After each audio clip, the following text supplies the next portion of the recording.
Thank you very much, everyone. Are you a citizen of the United States of America? Oh, gee, I'm sorry, I just can't answer that question. And that's after spending billions and billions of dollars. There used to be a time when you could answer questions like that very easily. There used to be a time when you could proudly declare, I am a citizen of the United States. Now they're trying to erase the very existence of a very important word and a very important thing, citizenship.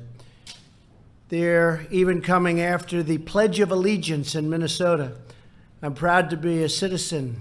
You're proud to be a citizen. The only people who are not proud to be citizens are the ones who are fighting us all the way about the word citizen. Today, I'm here to say we are not backing down on our effort to determine the citizenship status of the United States population. I stand before you to outline new steps my administration is taking to ensure that citizenship is counted so that we know how many citizens we have in the United States. Make sense? We will defend the right of the American people to know the full facts about the population, size of citizens and non-citizens in America. It is essential that we have a clear breakdown of the number of citizens and non-citizens that make up the U.S. population. It's imperative. Knowing this information is vital to formulating sound public policy, whether the issue is health care, education, civil rights, or immigration. We must have a reliable count of how many citizens, non-citizens, and illegal aliens are in our country. The Department of Commerce sensibly decided to include a citizenship question in the 2020 census, as has been done many, many times throughout the history of the United States. Unfortunately, this effort was delayed by meritless litigation. As shocking as it may be, far-left Democrats in our country are determined to conceal the number of illegal aliens in our midst. They probably know the number is far greater, much higher than anyone would have ever believed before. Maybe that's why they fight so hard.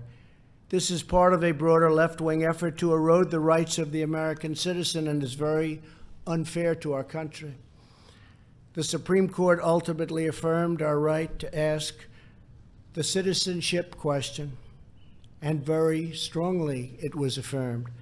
But the Supreme Court also ruled that we must provide further explanation that would have produced even more litigation and considerable time delays. The case is already in 3 federal district courts that have been, to be totally honest, extremely unfriendly to us. These delays would have prevented us from completing the census on time. It's deeply regrettable, but it will not stop us from collecting the needed information, and I think even in greater detail and more accurately. Therefore, we are pursuing a new option to ensure a complete and timely count of the non-citizen population. Today, I will be issuing an executive order to put this very plan into effect immediately. I am hereby ordering every department and agency in the federal government to provide the Department of Commerce with all requested records regarding the number of citizens and non-citizens in our country. They must furnish all legally accessible records in their possession immediately. We will utilize these vast federal databases to gain a full, complete, and accurate count of the non-citizen population, including databases maintained by the Department of Homeland Security and the Social Security Administration. We have great knowledge in many of our agencies. We will leave no stone unturned. The Census Bureau projected that using previously available records, it could determine citizenship for 90% of our population or more. With today's executive order, which eliminates long-standing obstacles to data sharing, we're aiming to count everyone. Ultimately, this will allow us to have an even more complete count of citizens than through asking the single question alone. It will be, we think, far more accurate. The Census Bureau can use this information along with information collected through the questionnaire to create the official census. In other words, as a result of today's executive order, we will be able to ensure the 2020 census generates an accurate count of how many citizens, non-citizens, and illegal aliens are in the United States of America. Not too much to ask. This will greatly inform a wide array of public policy decisions.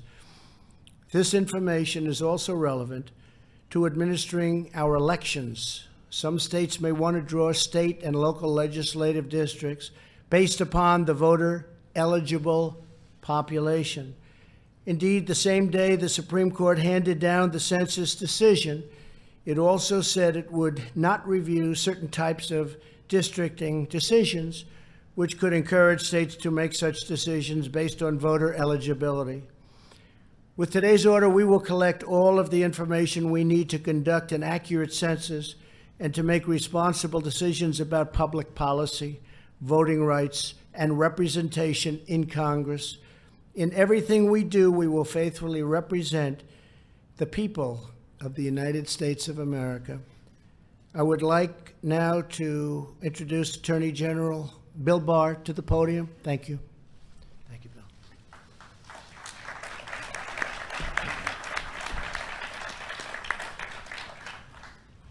Good evening. Thank you, Mr. President, and congratulations on today's executive order, which will ensure that we finally have an accurate understanding of how many citizens and non-citizens live in our country.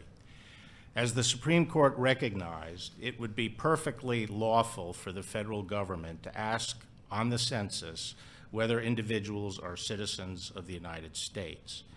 And it's entirely reasonable to want to know how many citizens and non-citizens there are in the United States. In fact, the federal government has routinely asked questions relating to citizenship ever since the 1820s. But while the Supreme Court correctly recognized that it would be entirely appropriate to include citizenship questions on the census, it nevertheless held that the Commerce Department did not adequately explain its decisions for doing so on the 2020 census. Because, as the Supreme Court recognized, the defect in the Commerce Department's decision was curable with a better record, the President asked me to work with Secretary Ross to determine whether there remained a viable path for including a citizenship question on the census. I did so. In my view, the government has ample justification to inquire about citizenship status on the census and could plainly provide rationales for doing so that would satisfy the Supreme Court. And therefore, there is no question that a new decision to add the question would ultimately survive legal review. The problem is that any new decision would be subject to immediate challenge as a new claim in the 3 ongoing district court cases. In addition, there are injunctions currently in place that forbid adding the question. There is simply no way to litigate these issues and obtain relief from the current injunctions in time to implement any new decision without jeopardizing our ability to carry out the census, which we're not going to do. We're not going to jeopardize our ability to carry out the census. So as a practical matter, the Supreme Court's decision closed all paths to adding the question to the 2020 census. Put simply, the impediment was a logistical impediment, not a legal one. We simply cannot complete the litigation in time to carry out the census. One other point on this. Some in the media have been suggesting, in the hysterical mode of the day, that the administration has been planning to add the citizenship question to the census by executive fiat without regard to contrary court orders or what the Supreme Court might say. This has been based on rank speculation and nothing more. As should be obvious, this has never been under consideration. We have always accepted that any new decision to add a citizenship question to the census would be subject to judicial review. Turning to today, I applaud the President for recognizing in his executive order that including a question on the census is not the only way to obtain this vital information. The course the President has chosen today will bring unprecedented resources to bear on determining how many citizens and non-citizens are in our country, and will yield the best data the government has had on citizenship in many decades. That information will be used for countless purposes, as the President explained in his remarks today. For example, there is a current dispute over whether illegal aliens can be included for apportionment purposes. Depending on the resolution of that dispute, this data may be relevant to those considerations. We will be studying this issue. Congratulations again, Mr. President, on taking this effective action. Thank you very much, everybody. Thank you, Bill. Thank you very much.